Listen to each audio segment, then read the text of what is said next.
وَقُلْ جَاءَ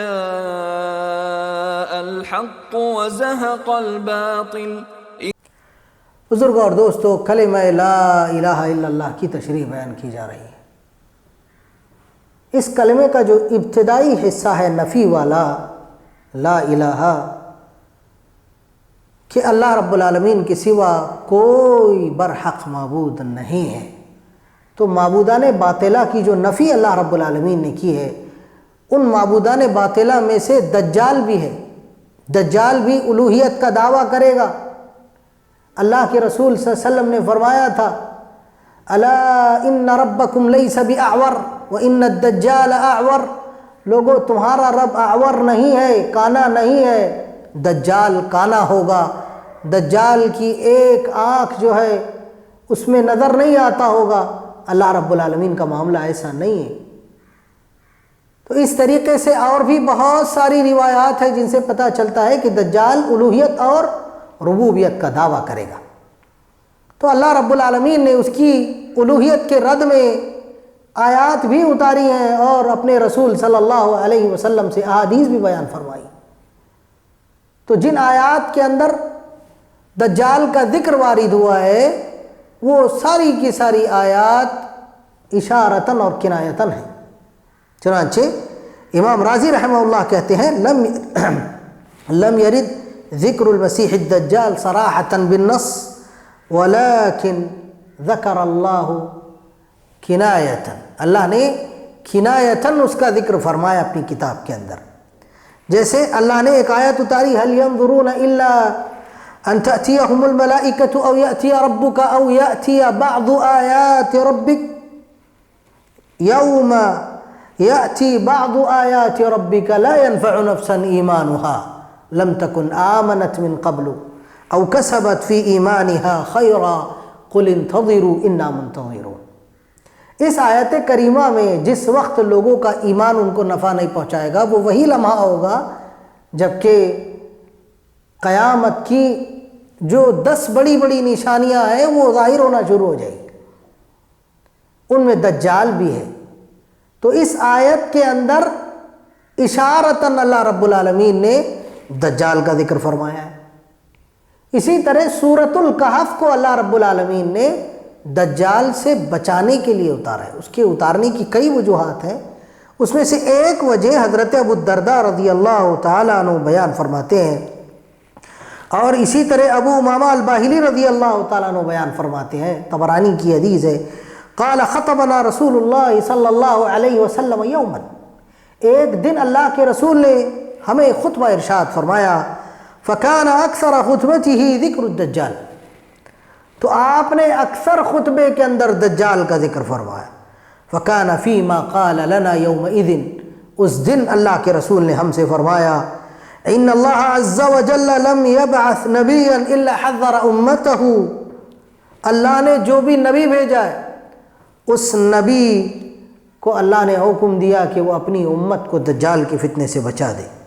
دجال کے فتنے سے کیا کرے؟ ڈرا دے۔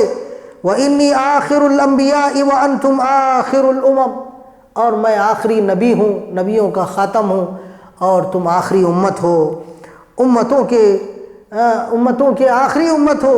وَهُوَ خَارِجٌ فِيكُمْ لَا مُحَالَةً، اور وہ لا محالةً، اور وہ تمہارے درمیان ہی خارج ہوگا یقیناً۔ فَإِن يَخْرُجْ وَأَنَا بَيْنَ أَظْهُرِكُمْ فَأَنَا حَجِيجُ كُلِّ مُسْلِمٍ، اگر وہ میری موجودگی میں آیا، میری موجودگی میں اس کا ظہور ہوا، تو میں ہر مسلمان کی طرف سے کیا کروں گا؟ اس سے مقابلہ کروں گا۔ وَإِن يَخْرُجْ فِيكُمْ بَعْدِي فَكُلُّ امْرِئٍ حَجِيجُ نَفْسِهِ، اگر وہ میرے انتقال کے بعد میں ظاہر ہوا تو ہر مسلمان اپنی حفاظت کرے گا۔ واللہ خلیفتی علی کل مسلم، اور اللہ رب العالمین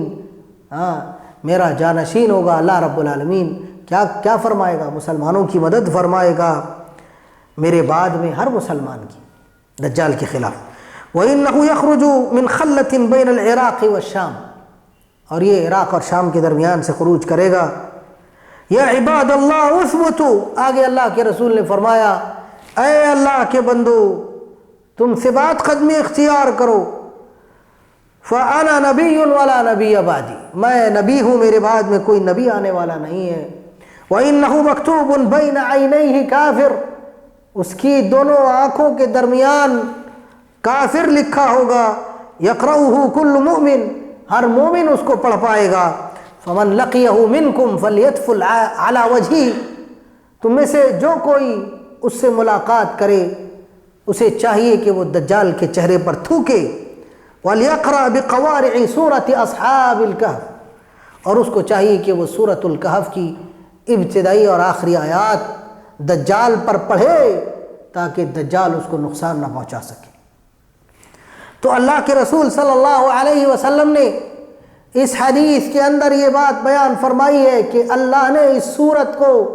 مومن بندوں کی حفاظت کے لیے نازل فرمایا ہے۔ اور اس طریقے سے بہت ساری احادیث ہیں، جیسے ابو الدرداء رضی اللہ عنہ کہتے ہیں ان النبی صلی اللہ علیہ وسلم قال من حفظ 10 آیات من اول سورۃ الکہف عصم من فتنة الدجال، کہ جس آدمی نے سورۃ الکہف کی 10 آیات یاد کر لی اس کو دجال کے فتنے سے بچا لیا جائے گا۔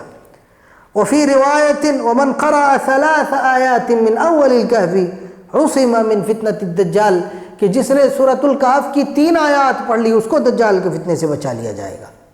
اور دجال کے فتنے سے بچانے کے لیے اسی سورۃ الکہف کے اندر اللہ نے ایک بشارت بھی ہم کو عطا فرمائی ہے۔ اللہ فرماتا ہے کانوا من آیاتنا عجبا، کہ اصحاب الکہف جو تھے وہ ہماری نشانیوں میں سے تھے، عجیب و غریب نشانیوں میں سے تھے۔ کیسی عجیب و غریب نشانی ہے دیکھیں، حضرت عبداللہ ابن عباس کہتے ہیں اللہ کے رسول نے فرمایا اصحاب الکہف اعوان المہدی، اللہ رب العالمین نے مہدی کی مدد کے لیے اللہ پھر اصحاب الکہف کو اٹھائے گا، اور یہ اللہ کی عجیب و غریب نشانی ہے۔ اللہ رب العالمین اپنے ان اصحاب الکہف اور اصحاب الرقیم کے بندوں کو اٹھا کر کے پھر جو ہے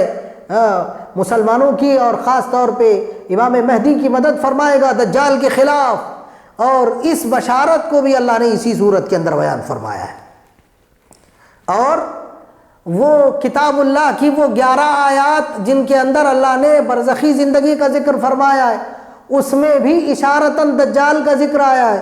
چنانچہ صحیح بخاری کی وہ حدیث دیکھیں، حضرت عائشہ صدیقہ رضی اللہ عنہ بیان فرماتی ہے ان النبی صلی اللہ علیہ وسلم كان يدعو في الصلاة ويقول اللهم إني أعوذ بك من عذاب القبر وأعوذ بك من فتنة المسيح الدجال، کہ اللہ کے رسول اپنی نمازوں میں دعائیں کرتے تھے، اے اللہ میں تجھ سے عذاب قبر سے اور فتنہ مسیح الدجال سے پناہ مانگتا ہوں۔ تو یہ کتاب اللہ کے اندر جو تقریباً 11 آیات برزخی زندگی سے متعلق ہے، ان کی شرح کرتے ہوئے اللہ کے رسول نے حضرت عائشہ کو یہ تعلیم دی تھی کہ فرض نمازوں کے اندر مسیح دجال کے شر سے پناہ مانگو، اور میری امت کو دجال سے بھی بڑے بڑے فتنوں کا خدشہ ہے، اور مجھے اس بات کا ڈر ہے کہ میری امت کو دجال سے بھی بڑے بڑے فتنے آئیں گے۔ یہ کہہ کر کے اللہ کے رسول نے فرمایا تھا کہ میری امت پر دجال سے زیادہ بڑا فتنہ جو آنے والا ہے وہ قبر کی زندگی کا فتنہ ہے، اور یہ فتنہ میری امت کے لوگوں پر ڈالا جائے گا۔ تو بزرگوں اور دوستو، کتاب اللہ کے اندر جو برزخی زندگی کی آیات ہیں ان کے اندر بھی کنایتاً اشارتاً اللہ رب العالمین نے دجال کا ذکر فرمایا ہے۔ اب آئیے اس دجال کی عمر کے متعلق دیکھیں آپ، حضرت انس بن مالک رضی اللہ تعالیٰ عنہ بیان فرماتے ہیں ما بعث نبی الا انذر امته الاعور الكذاب، کہ جو بھی نبی اللہ نے دنیا میں مبعوث فرمایا اس نبی نے اپنی امت کو اس اعور کذاب سے ڈرایا ہے۔ اسی طرح حضرت عبداللہ ابن عمر رضی اللہ عنہ بیان فرماتے ہیں قام رسول اللہ صلی اللہ علیہ وسلم فی الناس فاثنى علی اللہ بما هو اہلہ ثم ذکر الدجال، کہ اللہ کے رسول ایک دن ممبر پر کھڑے ہوئے اور آپ نے اللہ کی کما حقہ حمد و ثنا بیان فرمائی، اور پھر دجال کا ذکر فرمایا اور کہنے لگے انی لانذرکم وما من نبی الا انذر قومہ، کہ لوگوں جتنے انبیاء گزرے ہیں سب نے اپنی اپنی قوم کو دجال کے فتنے سے ڈرایا ہے۔ لقد انذر نوح قومہ، حتیٰ کہ حضرت نوح علیہ السلام نے بھی اپنی قوم کو دجال کے فتنے سے ڈرایا تھا۔ وَلَكِنِّي أَقُولُ لَكُمْ فِيهِ قَوْلًا لَمْ يَقُلْهُ نَبِيٌّ لِقَوْمِهِ تَعْلَمُونَ انہ اعور وان اللہ لیس باعور، اور میں تم کو وہ باتیں بتاتا ہوں دجال کے بارے میں جو کسی نبی نے، حتیٰ کہ نوح علیہ السلام نے بھی اپنی قوم کو دجال کے بارے میں وہ باتیں نہیں بتائی ہیں۔ میں تم کو بتاتا ہوں کہ دجال اعور ہوگا، کانا ہوگا، اور تمہارا رب کانا نہیں ہے۔ تو ان دونوں روایات سے پتہ چلتا ہے کہ جب سے نبوت کا سلسلہ جاری ہے تب سے دجال ہے، اور اسی لیے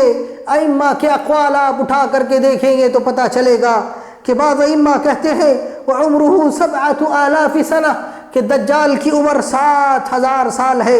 اب اس کی ولادت کیسے ہوئی، اس سلسلے میں بھی اقوال سلف میں یہ بات مروی ہے۔ ولد المسیح الدجال من ابوین یہودیین من قبیلۃ دان ولكن والدته لم تكن عذراء، دخل الشیطان فی والدۃ المسیح وجامع علیہ وجامع فیہ، کہ مسیح دجال کے والدین یہودی تھے، قبیلہ دان کے رہنے والے تھے، اور مسیح دجال کی والدہ عذراء نہیں تھی، پاک دامن نہیں تھی، بلکہ شیطان نے اس کے ساتھ میں دخول کیا تھا، اسی لیے اس کی زندگی میں بڑا شر پایا جاتا ہے۔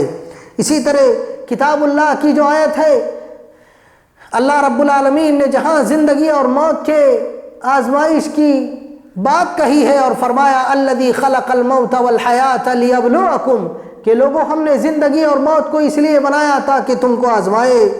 اس آیت کے ضمن میں بعض ائمہ نے یہ بات نقل کی ہے کہ اللہ رب العالمین نے مخلوقات کو آزمانے کے لیے،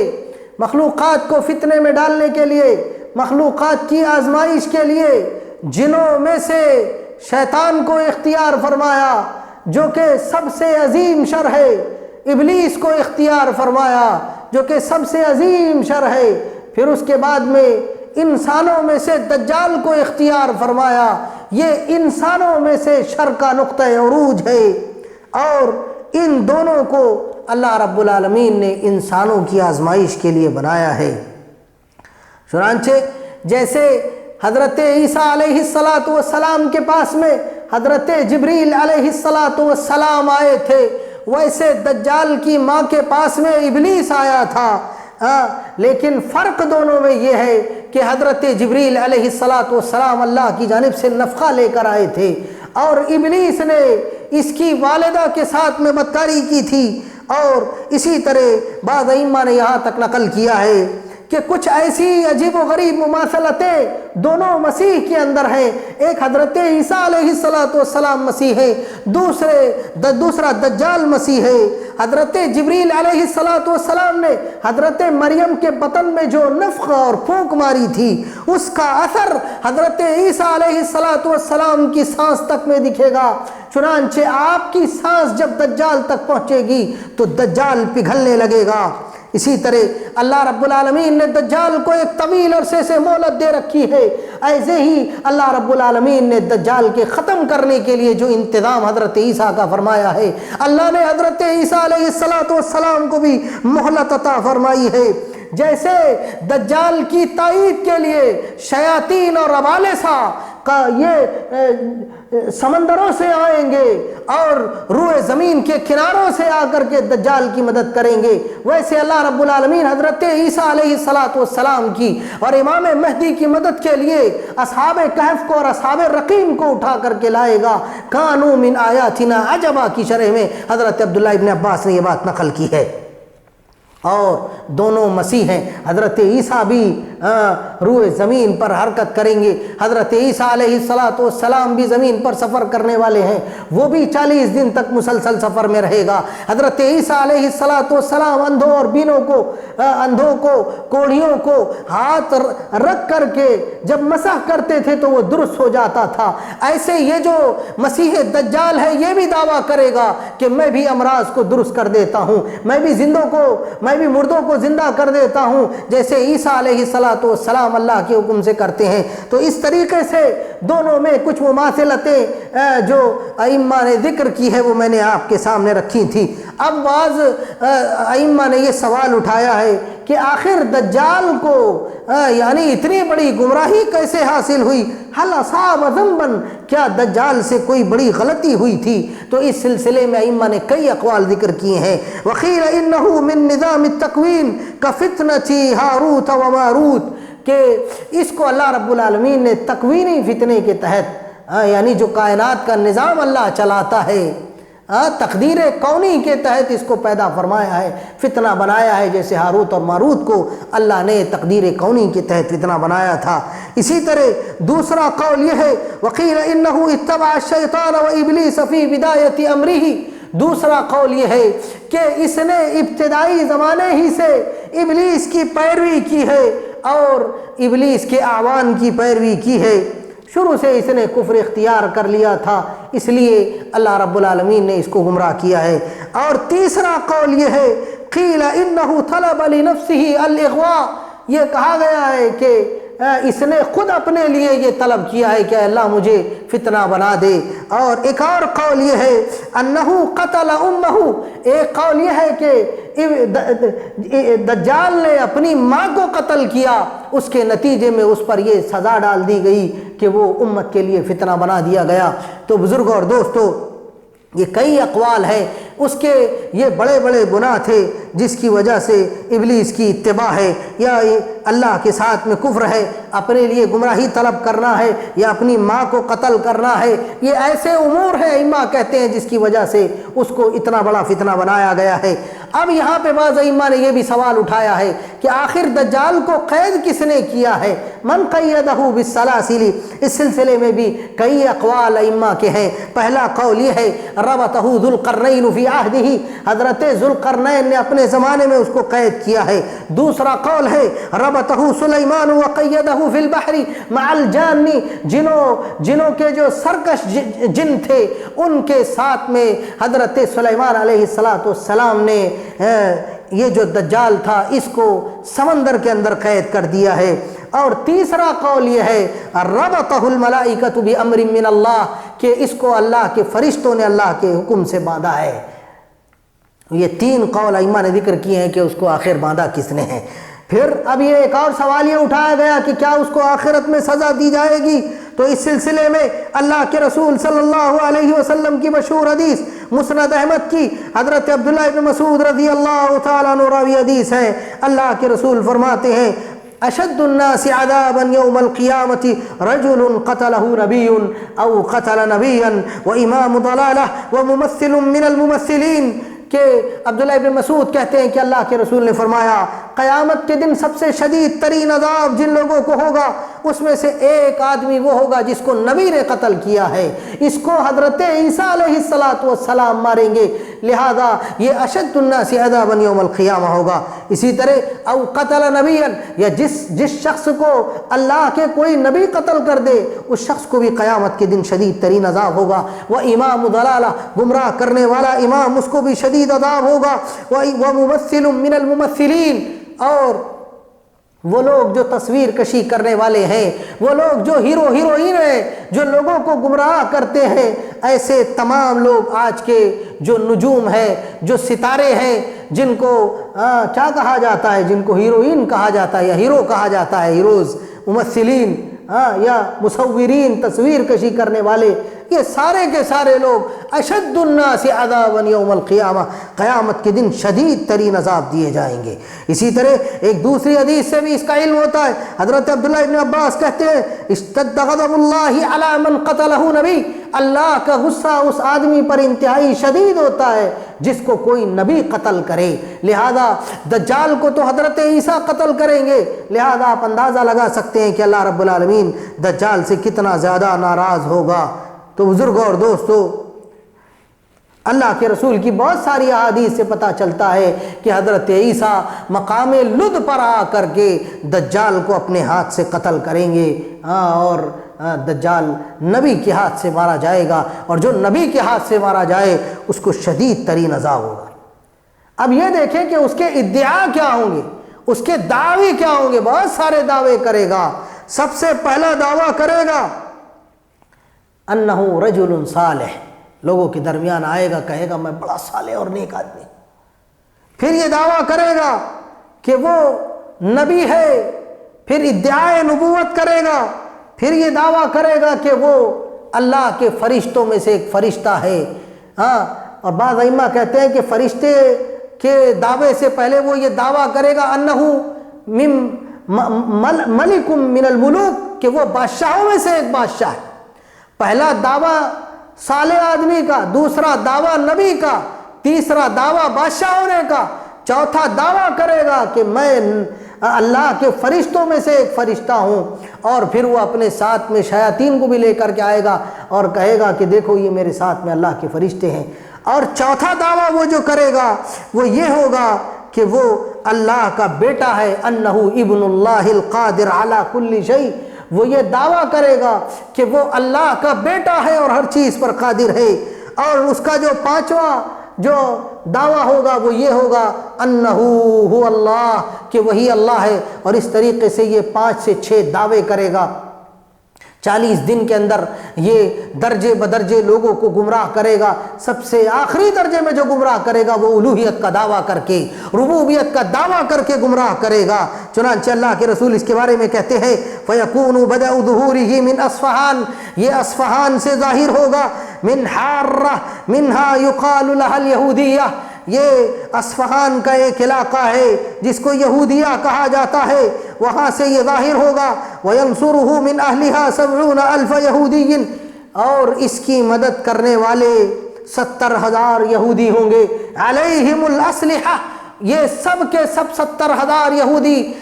جدید اسلحوں سے لیس ہوں گے۔ وعلیہم التیجان، اور ان کے سروں پر تاج ہوں گے۔ وہی الطیالسہ، اور تیجان سے بعض ائمہ کہتے ہیں کہ تیجان سے مراد طیالسہ، یہ سبز رنگ کی چادریں ہیں، سبز رنگ کی طیالسی چادریں ہیں۔ وَكَذَلِكَ يَنْصُرُهُ 70,000 مِنَ التَّتَارِ، اور 70,000 تاتاری لوگ اس کی مدد کریں گے۔ وَخَلْقٌ مِّنْ أَهْلِ خُرَاسَان، اور خراسان کی ایک بہت بڑی جماعت دجال کا ساتھ دے گی۔ وَأَكْثَرُ مَن يَتَّبِعُهُ مِنَ الْخَوَارِجِ، اور اس امت کے خارجی لوگ، وہ لوگ جو علماء بیزار ہیں، علماء سے دور رہنے والے ہیں، جن کی مجلس اہل علم سے خارج ہوتی ہے، ایسے لوگ دجال کا اس امت کے سب سے زیادہ ساتھ دیں گے۔ اس امت کے ایسے لوگ جو خوارج ہیں، اللہ کے رسول نے فرمایا تھا میری امت کے ہر زمانے میں یہ جو خارجی ہیں یہ سر اٹھائیں گے، ان کا سر کچل دیا جائے گا، ان کا آخری گروہ دجال کا ساتھ دیتے ہوئے ظاہر ہوگا، اور اس کے بعد جب یہ کچلے جائیں گے تو پھر یہ کبھی سر نہیں اٹھا سکیں گے۔ ثم المنافقون من هذه الامہ، پھر اس امت کے بڑی شدید ایسی تعداد والے ہوں گے جو منافق ہوں گے، جن کے دلوں کے اندر نفاق ہوگا، جو ظاہراً ایمان والے ہوں گے لیکن باطن میں کفر چھپا ہوگا۔ ایسے لوگ، ایسے منافقین دجال کی اتباع کرنے والے ہوں گے۔ والنساء، اور عورتیں دجال کی سب سے زیادہ اتباع کرنے والی ہوگی، یہاں تک کہ دجال کی اتباع کے خوف سے آدمی اپنی عورتوں کو، اپنی بچیوں کو، اپنے گھر کی خواتین کو گھر کے ستونوں سے باندھ کر کے جائے گا کہ کہیں یہ دجال کے پیچھے نہ بھاگ کھڑی ہوں۔ اسی طرح وَيَكُونُ أَصْحَابُهُ وَجُنُودُهُ الْمَجُوسَ وَالْيَهُودَ وَالنَّصَارَى، اور اس کے اکثر جو اصحاب ہوں گے، دجال کے اکثر جو ساتھی ہوں گے، اس کا جو لشکر ہوگا وہ سارا کا سارا مجوسیوں سے بھرا ہوگا۔ جو آگ پرست ہیں، جو ستارہ پرست ہیں، یہ سارے کے سارے دجال کا ساتھ دیں گے، یہود اور نصارہ اس کا ساتھ دیں گے۔ وَالْأَعَاجِمْ مِنَ الْمُشْرِكِينَ، یہ جو عجمی ہے، ہندوستان اور اس کے علاوہ جو مشرق کے جتنے مشرکین ہیں، یہ سارے کے سارے دجال کے پیچھے بھاگیں گے۔ اسی طرح بعض روایتوں میں ہے وَالطُّغَامْ مِنَ الرُّعَاةِ، اور چرواہے جو ان پڑھ ہے، جاہل قسم کے لوگ ہیں۔ والعوام، اور جو عوام ہے وہ دجال کی اتباع میں بھاگے گی۔ اور یہاں تک کہ وَيُخَالِفُهُ وَيَرُدُّ عَلَيْهِ مَنْ هَدَى اللَّهُ مِنْ عِبَادِهِ الصَّالِحِينَ وَحِزْبِ اللَّهِ الْمُتَّقِينَ، اللہ کے متقی اور پرہیزگار اور صالح قسم کے لوگ جن کو اللہ نے ہدایت عطا فرمائی ہوگی، یہی دجال کی مخالفت کریں گے۔ اور ان مخالفت کرنے والوں میں قبیلہ بنو تمیم کے لوگ سب سے آگے ہیں، اور قبیلہ بنو تمیم ہی سے بہت سارے صحابہ اکرام کا تعلق تھا۔ جس میں حضرت امیر معاویہ رضی اللہ تعالیٰ عنہ بھی آتے ہیں۔ بہت سارے مشرکین کو اور اللہ کے نبی کے زمانے کے بعد کے بہت سارے ایسے منافقین تھے، اور قیامت سے پہلے بھی ایسے بہت سارے خوارج آئیں گے جن کو امیر معاویہ اور ان کے خاندان سے نفرت اس لیے ہے کیونکہ ان کے بارے میں صحابہ کہا کرتے تھے، قبیلہ بنو تمیم کے بارے میں، وَلِدُوا لِلْقِتَالِ، یہ قتال کے لیے پیدا کیے گئے ہیں، اللہ نے اپنے دین کی تائید کے لیے ان کو میدان جنگ میں پیدا فرمایا ہے، میدان جنگ کے لیے پیدا فرمایا ہے۔ چنانچہ یہ دجال کی مخالفت میں سب سے آگے رہنے والے لوگ ہوں گے۔ پھر اس کے بعد میں دجال کے بارے میں اللہ کے نبی کہتے ہیں فَيَأْخُذُ الْبِلَادَ بَلَدًا بَلَدًا، ایک ایک شہر میں دجال جائے گا، وَحِصْنًا حِصْنًا، ایک ایک قلعے میں داخل ہوگا، وَإِقْلِيمًا إِقْلِيمًا، ایک ایک جو بڑی بڑی سلطنت، ایک ایک جو بڑی بڑی اقالیم ہے بزرگوں اور دوستوں، جو بر اعظم ہے، ان تمام بر اعظموں کے اندر داخل ہوگا، وَقُرَةً قُرَى، اور جو دیگر جو بر اعظموں کے علاوہ اور بھی جو مقامات ہیں وہاں تک جائے گا۔ وَلَا يَبْقَى بَلَدٌ مِّنَ الْبِلَادِ إِلَّا وَطِيَهُ بِخَيْلِهِ وَرِجْلِهِ غَيْرَ مَكَّةَ وَالْمَدِينَةِ، اور یہ قدم بقدم چلتے ہوئے اپنے سواروں کے ساتھ میں اپنے گدھے پہ سوار ہو کر کے یہ سفر کرے گا، اور تمام علاقوں کی سیر کرے گا، اور لوگوں کو جا کر کے فتنے میں مبتلا کرے گا سوائے مکہ اور مدینہ کی۔ اب یہ ظاہر کب ہوگا؟ اس سلسلے میں عبداللہ ابن بصر رضی اللہ تعالیٰ عنہ بیان فرماتے ہیں بین الملحمۃ وفتح المدینہ 6 سنین، کہ لوگوں ملحمہ کبریٰ جو ہوگا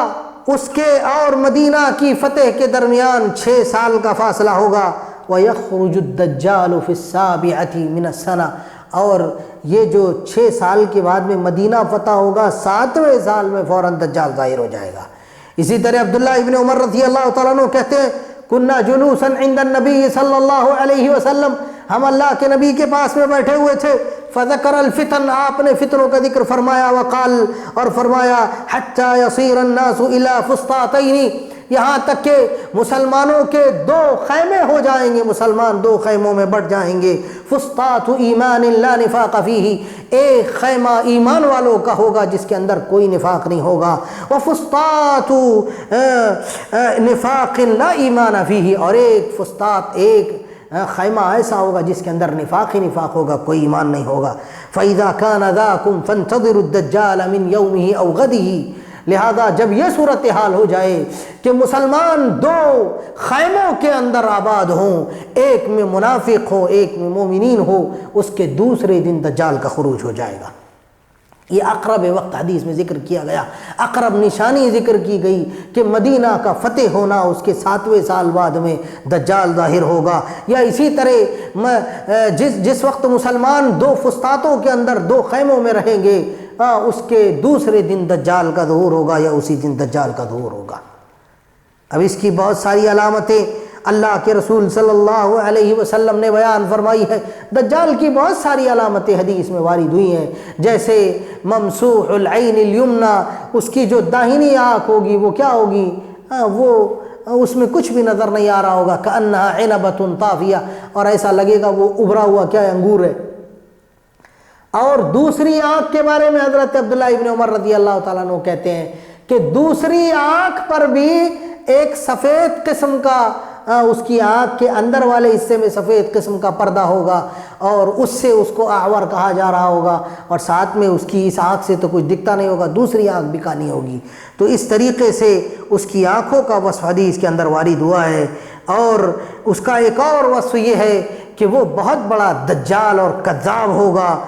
لوگوں کو جھوٹ بولے گا، بہت زیادہ جھوٹ بولے گا، پوری زمین کا چکر لگائے گا۔ اسی طرح اس کی اور بھی صفتیں اللہ کے رسول نے بیان فرمائی ہے۔ ایک صفت یہ ہے کہ آپ فرماتے ہیں اقرب الناس به شبہا ابن قطن نامی جو صحابی رسول تھے، آپ فرماتے تھے کہ ان کی مانند وہ دکھتا ہے۔ اور اس کی جو نشانی اللہ کے رسول نے بیان فرمائی، انہو شاب قطط، وہ بڑے بالوں والا نوجوان ہوگا، شدید الجعودہ، اس کے بالوں کے اندر اس کے بالوں میں گھنگرالا پن ہوگا، وَمَعَهُ جَنَّةٌ وَنَارٌ، اس کے ساتھ میں جنت ہوگی اور اس کے ساتھ میں جہنم ہوگی۔ وفی روایت کہ اس کے پاس دو نہریں ہوں گی، ایک کے اندر سفید پانی ہوگا اور دوسرے میں دہکتی ہوئی آگ ہوگی۔ تو جو اس کی دہکتی ہوئی آگ ہے اس کے بارے میں ابو ذر غفاری رضی اللہ تعالیٰ عنہ کہتے ہیں کہ وہ دہکتی ہوئی آگ دراصل ٹھنڈا اور میٹھا پانی ہے، لہذا جب تم اسے دیکھو تو اسی آگ میں سر ڈال کر کے پانی پینا شروع کر دو، اللہ تم کو اپنی جنت میں داخلہ عطا فرمائے گا۔ اسی طرح ایک اور اس کی صفت یہ ہے کہ وہ عقیم ہوگا، لا یولد لہ، اس کو کوئی اولاد نہیں ہوگی۔ اسی طرح وہ افحج ہوگا، اس کے دونوں پیروں کے درمیان فاصلہ ہوگا، دونوں جو گھٹنے کے پاس سے پیر تھوڑے سے مڑے ہوئے رہیں گے باہر کی جانب، اور اس کو افحج کہا جاتا ہے۔ اور ساتھ میں حضرت عبداللہ ابن عمر رضی اللہ تعالیٰ عنہ کہتے ہیں کہ تمیم داری نے اس کا جو وصف ہم کو بیان کیا تھا اللہ کے رسول کے سامنے، وہ یہ تھا کہ وہ بڑا جسیم الخلقت آدمی ہے، ہم نے اس سے بڑا کوئی انسان نہیں دیکھا ہے، اور لال رنگ کا ہے، انتہائی گورا اور خوبصورت ہے، لیکن اس کی آنکھوں کے اندر کیا ہے؟ کانا پن ہے۔ ساتھ میں اللہ کے رسول صلی اللہ علیہ وسلم کو خواب کے اندر دکھایا گیا تھا کہ وہ کعبۃ اللہ کا طواف کر رہا ہے، دو آدمیوں کے کاندھوں پر اس نے اپنے ہاتھ رکھے ہوئے ہیں، گھنگرالے بالوں والا ہے اور اس کے سر سے پانی ٹپک رہا ہے۔ یطوف بالبیت فقلت من ھذا، میں نے پوچھا یہ کون ہے؟ فقالوا ھذا المسیح الدجال، تو لوگوں نے کہا کہ یہ مسیح دجال ہے۔ اللہ کے رسول صلی اللہ علیہ وسلم نے اس کے روئے زمین پر سفر کی کیفیت بھی بیان فرمائی ہے۔ آپ نے فرمایا ہے کہ اس کو اللہ رب العالمین جو حمار دے گا وہ بہت بڑا ہوگا، وہ اپنے گدھے پر سوار ہو کر کے پوری روئے زمین کا چکر لگائے گا، اور ساتھ میں اس کے پاس عجیب و غریب قسم کا فتنہ یہ ہوگا کہ وہ لوگوں کے پاس میں آ کر کے کہے گا ایھا الناس، اے لوگو، کیا کہے گا؟ آ کر کے لوگوں کو کہے گا اے لوگو میں تمہارا رب ہوں، انا ربکم، میں تمہارا رب ہوں، اور پھر اس کے بعد میں کہے گا میں اپنی ربوبیت کی نشانی پیش کرتا ہوں۔ پھر اس کے بعد میں وہ کہے گا میری ربوبیت کی نشانی یہ ہے کہ میں تمہارے آبا و اجداد کو زندہ کر کے بتاتا ہوں۔ چنانچہ وہ شیاطین کو حکم دے گا، شیاطین اس کے باپ کی اور دادا کی اور دیگر لوگوں کی شکلیں اختیار کر کے آئیں گے، اور اس کے بعد میں وہ ان سے لوگوں کے سامنے باتیں کرے گا، اور لوگوں کو لگے گا کہ ہاں یہی میرا باپ ہے، یہی میرے دادا ہے، یہی میرے آبا و اجداد ہے، اور حالانکہ وہ شیاطین ہوں گے، اور اس طریقے سے وہ لوگوں کو گمراہ کرے گا۔ اس کے علاوہ اور بھی اس کے گمراہ کرنے کے طریقے حدیث میں ذکر کیے گئے ہیں، لیکن خلاصہ کلام یہ ہے کہ وہ روئے زمین پر بزرگوں اور دوستوں اللہ کی جو صفت ہے اس صفت کو چھیننے کی کوشش کرے گا، یہاں تک کہ وہ دعویٰ کرے گا کہ میں اللہ رب العالمین کو بھی مار دیتا ہوں۔ چنانچہ بعض حدیث میں اس بات کا ذکر ہے کہ جب وہ پوری روئے زمین کا چکر لگا لے گا، تو جب وہ روئے زمین کے لوگوں سے فارغ ہو جائے گا تو پھر آسمان کی طرف تیر چلا کے وہ لوگوں کو دکھائے گا اور کہے گا کہ دیکھو میں نے اب آسمان والوں کو بھی قتل کر دیا ہے۔ اللہ رب العالمین اس کے تیر کو خون میں ڈبا کر واپس بھیجے گا۔ ایسا کئی حدیثوں میں ذکر ہے، جیسے یہی نمرود نے بھی کیا تھا، یہی فرعون نے بھی کیا تھا، اور یہی دجال بھی کرے گا، اور پھر اس کے بعد میں یاجوج ماجوج کی قوم بھی یہی کرے گی۔ اللہ نے سب کے ساتھ میں یہی سلوک کرنا ہے۔ چنانچہ دجال جو تیر چلائے گا اس کے تیر کو خون میں ڈبا کر واپس جب روئے زمین پہ بھیجا جائے گا تو دجال کہے گا کہ لوگوں دیکھو اب تو میں نے آسمان والوں کو بھی ہلاک کر دیا ہے، زمین پر بھی میری حکمرانی ہے۔ تو اس طریقے سے وہ روئے زمین پر بڑا فتنہ قائم کرے گا۔ تو اللہ سے دعا ہے بزرگوں اور دوستوں، اس کے شر سے پناہ مانگنا چاہیے، جیسے اللہ کے رسول صلی اللہ علیہ وسلم پناہ مانگا کرتے تھے، اور ہم سب کو اس سے پناہ مانگنے کی ضرورت ہے۔ اللہ رب العالمین ہم سب کو دجال کے فتنے سے بچائے۔ اور خلاصہ کلام یہ ہے، احادیث اور آثار کی روشنی میں ہمیں یہ پتہ چلتا ہے کہ دجال الوہیت کا دعویٰ کرے گا، لیکن اس کی الوہیت کے دعوے کے رد میں اللہ رب العالمین ایک نوجوان کو اٹھائے گا جو سارے لوگوں کے سامنے اس کی الوہیت کے دعوے کو جو ہے نا پاش کر کے رکھ دے گا۔ اور عام طور پہ اللہ کے رسول نے ہم سب کو یہ تعلیم دی ہے کہ ہم اس کے شر سے پناہ مانگا کریں، نمازوں میں بھی پناہ مانگیں، جمعہ کے دن سورۃ الکہف پڑھا کریں تاکہ اس کے شر سے بچ سکیں، سورۃ الکہف کی کم از کم 3 آیات یاد کریں، یا سورۃ الکہف کی ابتدائی 10 آیات یاد کریں، یا سورۃ الکہف کی آخری آیات کا اہتمام کریں، یا جمعہ کے دن سورۃ الکہف کا اہتمام کریں تاکہ اللہ رب العالمین ہمیں دجال کے شر سے بچا لے۔ اللہ سے دعا ہے کہ اللہ رب العالمین ہمیں اپنی توحید کے معاملے میں پختہ بنا دے، اور جتنے لوگ الوہیت کے دعوے دار ہیں ان سب کی الوہیت کے دعوے کو رد کر کے اللہ واحد پر ایمان رکھنے کی توفیق عطا فرمائے۔ سبحانک اللہم ربنا و بحمدک، اشہد ان لا الہ الا انت استغفرک و اتوب الیک، وصلی اللہ علی النبی۔